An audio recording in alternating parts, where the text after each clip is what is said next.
and welcome to Mission Alive. Recently I was talking to you about memories, about remembering. I remember very clearly when I was going to Papua New Guinea, everybody in the family came to see me, visit me. And my Uncle Fred, Dad's brother, came from a long way up north down to say goodbye. And when he got to our place and we were talking, he said, "Where are you going, love?" And I said, "I'm going to Milne Bay, Uncle Fred." And he said, "Oh, Milne Bay. Well, remember this, a place is what you make it." I think I've told you that before. A place is what you make it.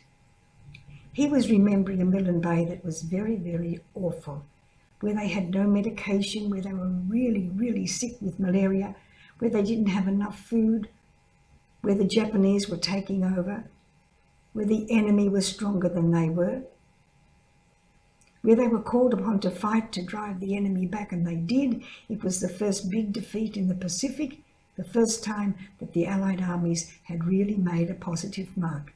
But it cost them a lot. It cost them lives, it cost them limbs, it cost them a lot of bad things. So he remembered that Milne Bay, and he said to me, "A place is what you make it." I think Jesus must have often thought that when he was traveling around Israel, when he was traveling around Judea, especially when he was traveling around Judea, where he was totally rejected by the scribes and the Pharisees. When he was up north in his own area in Israel, well, things weren't so bad. He was accepted. People did come and ask him to help them.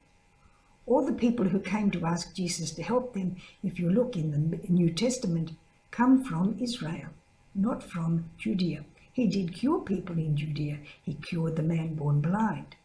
But the ones who came to him, even a centurion, the 10 lepers, the Syrophoenician woman was way up north, way further than Israel even, a foreigner.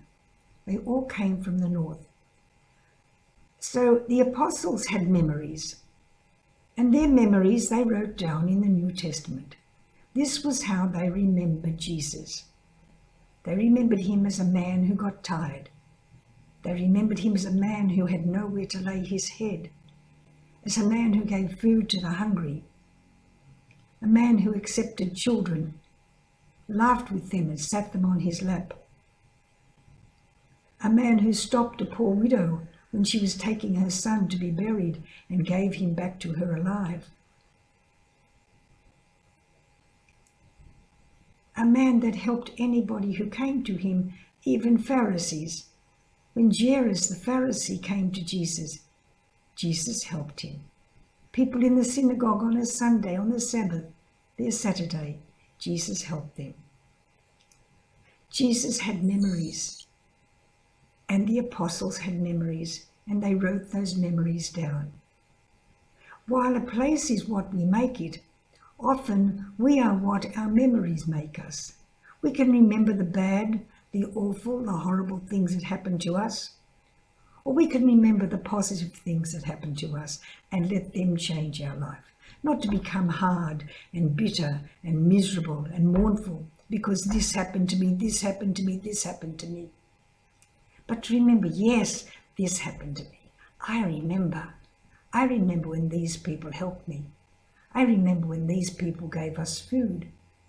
I remember when this man took my mother to the hospital in his car. I remember when this man stopped to help us when my father fell over in the street.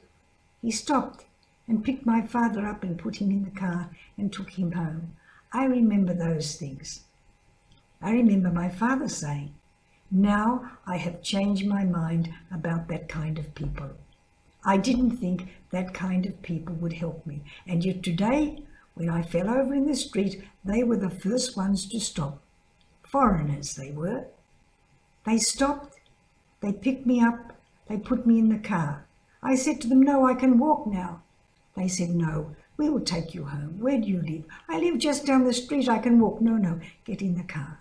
So my father got in the car, they turned their car around, drove down to the end of the street, turned around and dropped him in front of his door, and then took him into the front door to make sure he was safe. When my mother opened the door, she was quite surprised, but Dad said, "These people helped me." These are the memories that change our lives. What was the memory that changed Thomas' life? "Thomas, put your hand in here. Thomas, put your hand in and touch my side." Memories. Keep your memories and let them change you for the better. Goodbye.